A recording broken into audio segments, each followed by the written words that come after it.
Hi there, and happy holidays from Bitonto Pizza. As you know, if you've watched my channel, I love my Zio Chiro pizza oven, which came imported from Italy, made in Sardinia, and has served me for the past 3 years for making excellent pizza all the time. The thing I loved most about that oven is that I can make a larger number of pizzas. But what I found out lately is that from time to time, I actually just want to make a couple of pizzas. It just so happens that my wife and I were in Costco the other day and we saw on the shelf a new pizza oven. And so I saw this oven and I saw that it had underneath it a bit of a deck that was heated by elements. It had a pizza stone under it. It had knobs for adjusting the temperature on the top and the bottom. And I said, well, despite my aversion to electric pizza ovens, maybe it's time to give it a try. So we're going to do two parts to this video. First, I'm going to unbox the oven. We just bought it from Costco the other day. And second, I'm going to actually make some pizza for tomorrow, and we'll see how it goes. Let's take it apart and see what it looks like. I haven't opened the box yet. It comes with a book of recipes. Looks like they tried to knock off the G-metal. I'd say it's about 3/8 of an inch. Pretty nice job of packaging it. It does have a glass window. Let's see what it promises. So it actually has some magnets on the top. This one tells you to allow for 2 to 3 minutes for Neapolitan pizza, 5 for New York, 7 for thin crust, and so forth for pan and frozen. The pan pizza is probably more like a focaccia cooking time. And frozen pizza, honestly, there's no way I would put a frozen pizza on an oven with a stone. That just doesn't make any sense to me. And we don't eat any frozen pizza anyway. You know, my first warning sign is this 2 to 3 minutes for a Neapolitan pizza. I would think that when I'm cooking with fire at 800, 850 degrees, it's maybe 90 seconds. If I'm a little bit hotter than that, it's going to be a minute. So this indicates to me that maybe it doesn't quite live up to its 800 degrees. And it comes with a QR code so that you can get your digital cookbook. If you've been following my pizzas or Vito's or Enzo's videos, then you're probably not going to even care to take a look at that. First impressions, nice steel container. Hopefully it's stainless steel because there will be a lot of vapor coming off. There are two different dials, the lower temp and an upper temp. Both go all the way to 800 degrees Fahrenheit in theory. We're going to test out tomorrow to see if they actually do. You have and you can set it for a Neapolitan or other type of pizza. And then, of course, you know, your start, stop, and you can, I guess this is to set a timing alarm. If you open up the door, all right. So those are the elements underneath that are going to be heating up the pizza stone. They get pretty close to the stone. I hope that's not a problem because that may cause uneven heating. And then we'll take a look at the top here. So the top also has a heating element. It's pretty big. It almost goes from side to side. The metal looks to be, you know, very, very sturdy. Thing fits together extremely well. So I'm expecting, you know, a quality product. If I touch Neapolitan, it will go all the way to 800 degrees. So it just depends on which type of pizza you're making. It actually has these presets. So a very cool looking display on the front end. I'm actually quite impressed with that.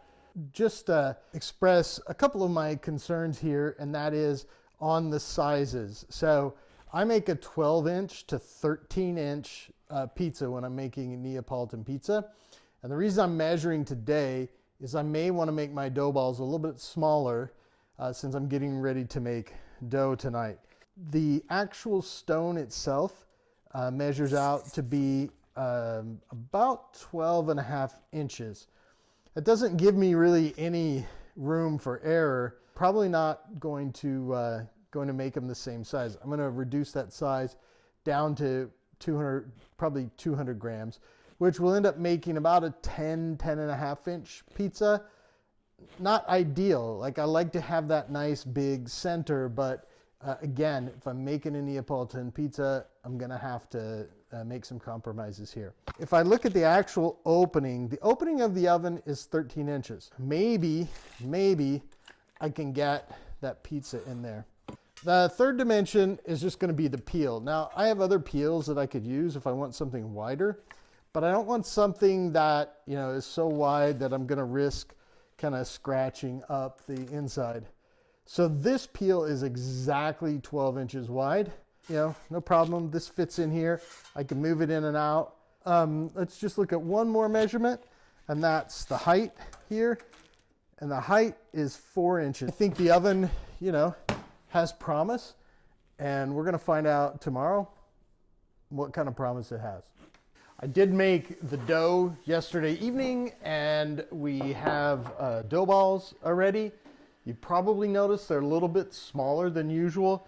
I limited the dough balls to 180 grams each. The oven is warming up. One of the things that you have to do before you use it is to actually heat it up to 800 degrees for about 20 minutes so that it burns off any of the oils or any of the debris left from the manufacturing process.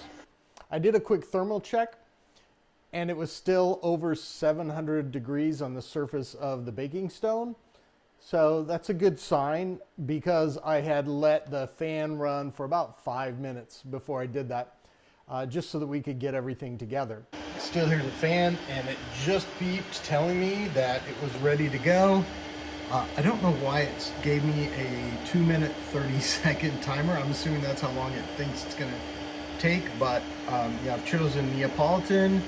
Looks like everything's at 800 degrees. Let's just do a quick thermal check. Woo. Man, you can really feel the heat coming out of there. So the pizza stone, not quite 800 degrees, but pretty close.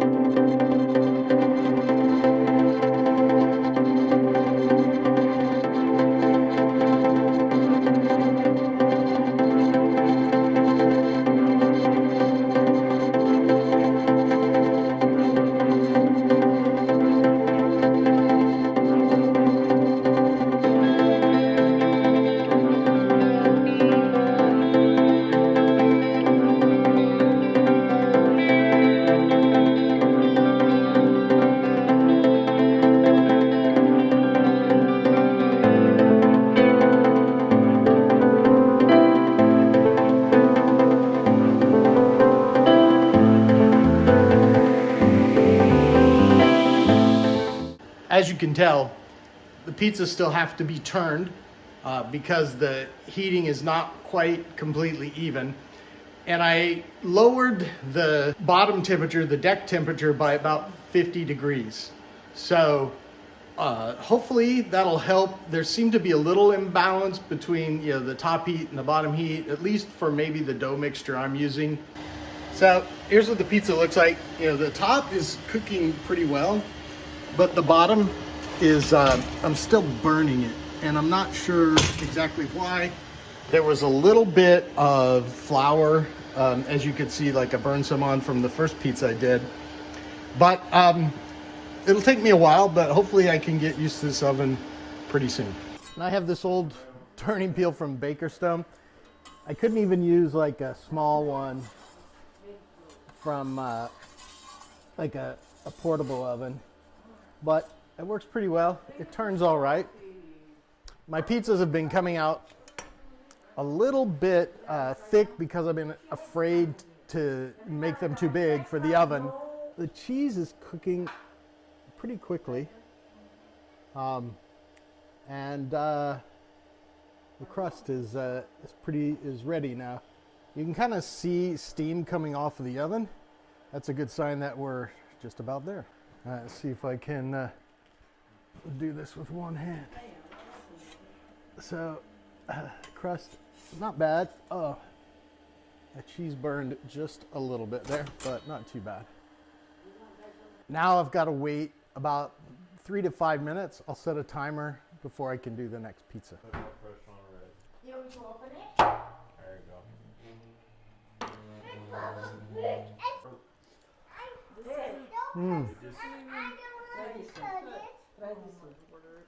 Where'd this come from? I was really surprised with how well it performed, the electric oven.